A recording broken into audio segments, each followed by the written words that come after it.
Hello YouTube friends and subscribers. What we're going to do today is replace the brake caliper on this Mk5 Golf. Something we should have done months ago, to be honest, but Christmas came, we didn't get round to it. Anyway, I've actually gone nuts and actually bought the entire spare part. Cost around about £55 I think from GSF. Now you can get repair kits and various components of the caliper.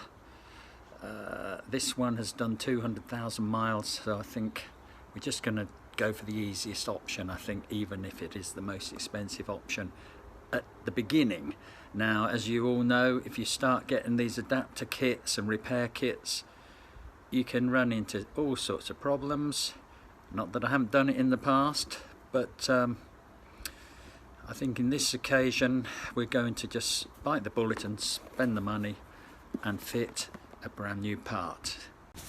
Obviously the first thing you're going to need to do is get the car up off the ground and take the wheel off, which involves remembering where the locking screw is. If you can't find that, you're stuffed.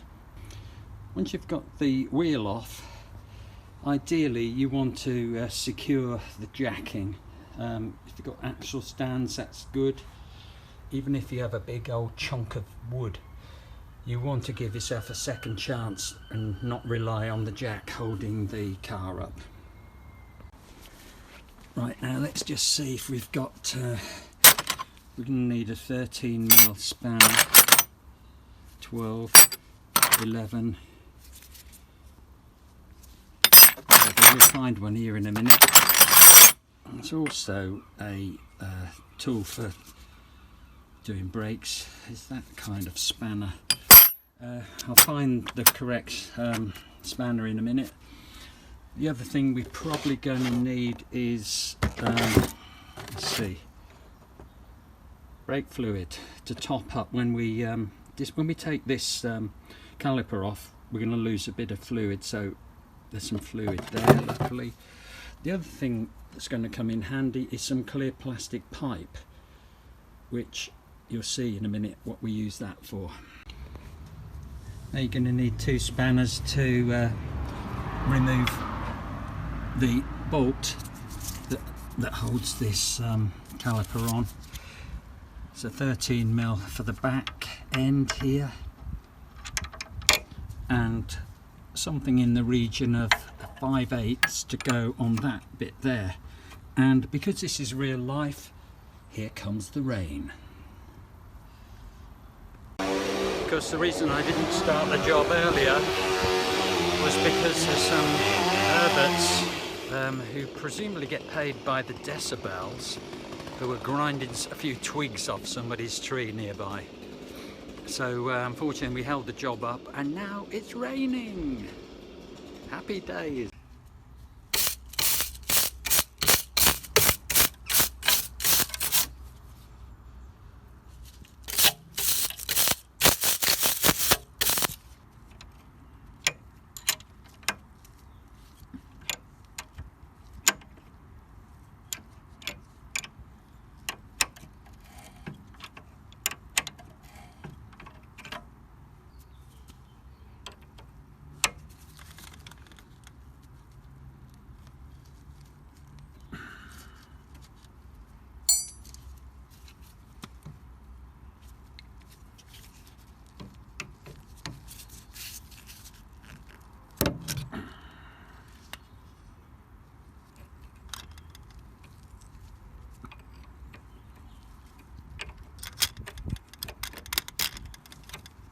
I heard she sang a good song. I heard she had a style. And so I came to see her, to listen for a while. And there she was, this young girl, a stranger to my eyes, strumming my pain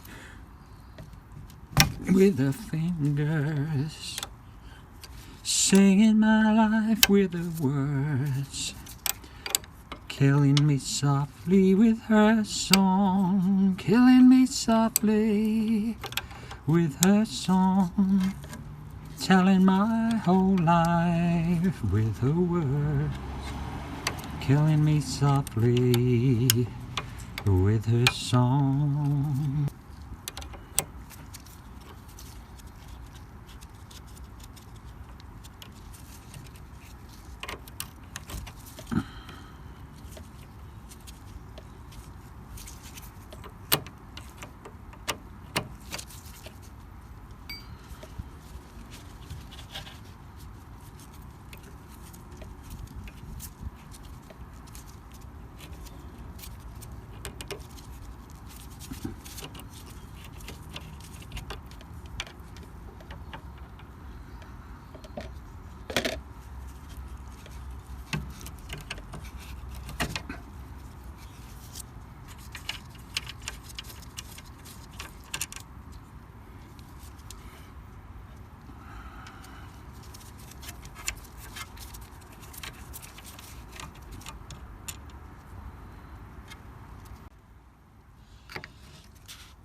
Right, when you're retightening these, you don't want to overdo it and go nuts, because if you do and you strip the thread, then you have got a serious problem. How do I know?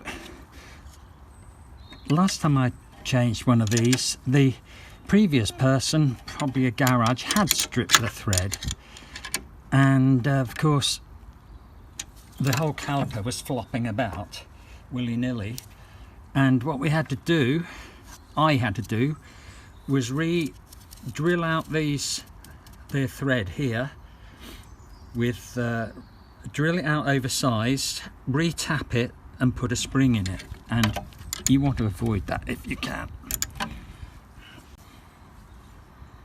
Now obviously the caliper's designed to move backwards and forwards as the wear on the pads occurs.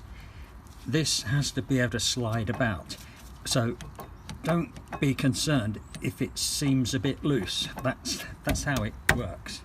Right, that leaves us to reconnect the handbrake cable, which from memory can be a little bit of a struggle, and then reconnect the brake fluid pipe back through there and into this hole here. Kind of in my own way a bit there. Let's come round the back of here, shall we, with the big old screwdriver, and see if I can push it. Yeah.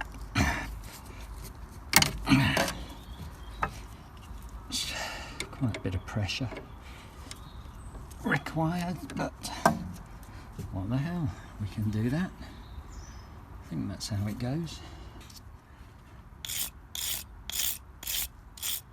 Just clean out those threads because they're very fine, and it's not that difficult to get them cross-threaded, so give yourself a chance by cleaning them up before you start.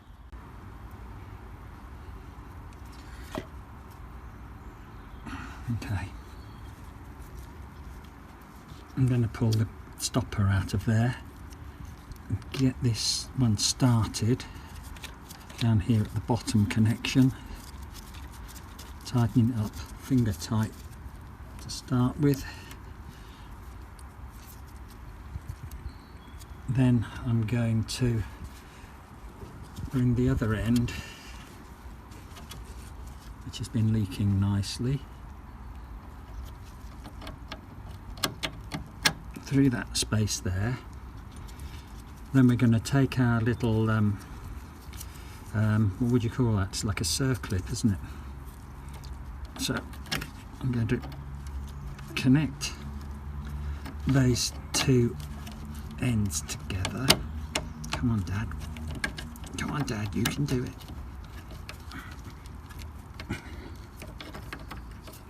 Now that top part has got some slots in its shoulders there, so that it can just go through the hole only in one way. Got some flats on it. There we are.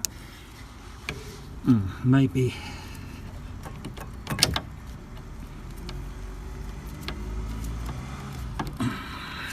come on, Dad. Stop dicking about.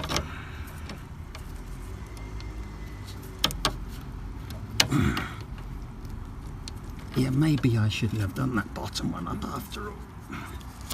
Would that be more sensible? Let's take that back out. Get that in. Connect this up. Come on, Dad, you know what you're doing. Stop mucking about.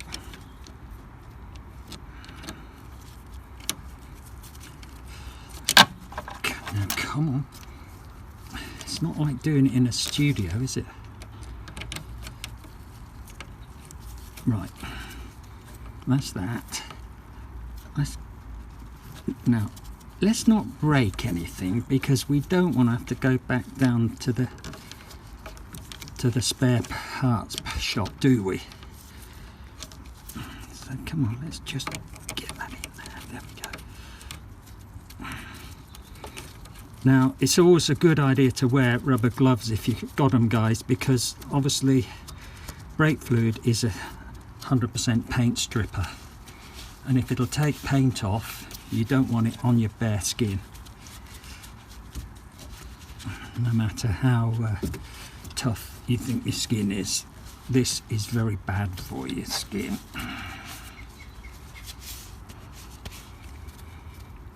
And even though I've got gloves on, as soon as I get this connected, I'm going straight indoors and wash my hands.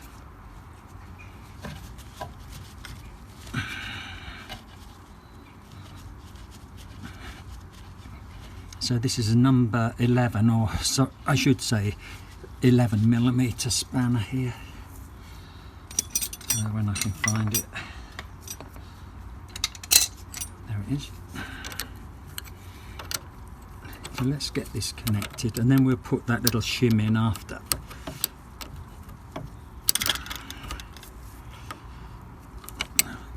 Right, that's tight enough for the minute, just so we can see what we're doing. Now here's the little shim. From memory, I think it came out that way, didn't it? It probably needs a light tap with the old tapping stick. There you are, that's that back in. Just give these a little bit more of a tighten. Don't go nuts. Right, that's back together. Now the last thing to do, and possibly the most difficult if you're working on your own, is to bleed the brakes to make sure there's no air in the system. Now this is the nipple here, the bleed nipple, and that, I'm not sure what that is in millimeters, but it's 5/16 fits on there. So what we're going to do is get a piece of clear tube and attach it to that nipple. Okay, so what's happening here, you might ask? Well, we've got our clear tube which we're going to use to bleed the brakes, but I'm letting it warm up a bit in some hot water so that it goes onto the nipple easily. There's your clear tube onto the nipple. Now what we're going to do now is release that nipple a little bit, and you'll see possibly some fluid will appear in the tube. Now what we have to do is depress the brake behind the steering wheel, under the steering wheel, and that will push the hydraulic fluid all the way through the brake lines, and we want to see it coming out of this tube clear with no bubbles in it, and then we know there's no air in the system. So ideally you would have your, what they call your assistant, to press the brake pedal down. If you haven't got an assistant, we're going to have to go to plan B. Obviously the thing to bear in mind is if we're going to push fluid out of this end of the brake system, we really ought to consider putting some fresh fluid in this end. So I'm going to undo that cap and then keep an eye on the fluid level to make sure we don't sort of empty the whole reservoir out, which of course would introduce fresh air into the system, which is definitely something you don't want. Guys, you're just going to have to believe me on this, but I've used a stick of 3x1 to depress the brake pedal, and that has succeeded in getting all the bubbles out of our brake fluid and down here into this jar. Obviously you slacken off the nipple to do that, and when your bubbles are finished coming up, you quickly tighten the nipple back down again while you're still holding the brake pedal down, and then that's all secure and your bubbles are out. Sorry I had to be a bit quick on that, but the phone is full of storage, or the storage is all used up.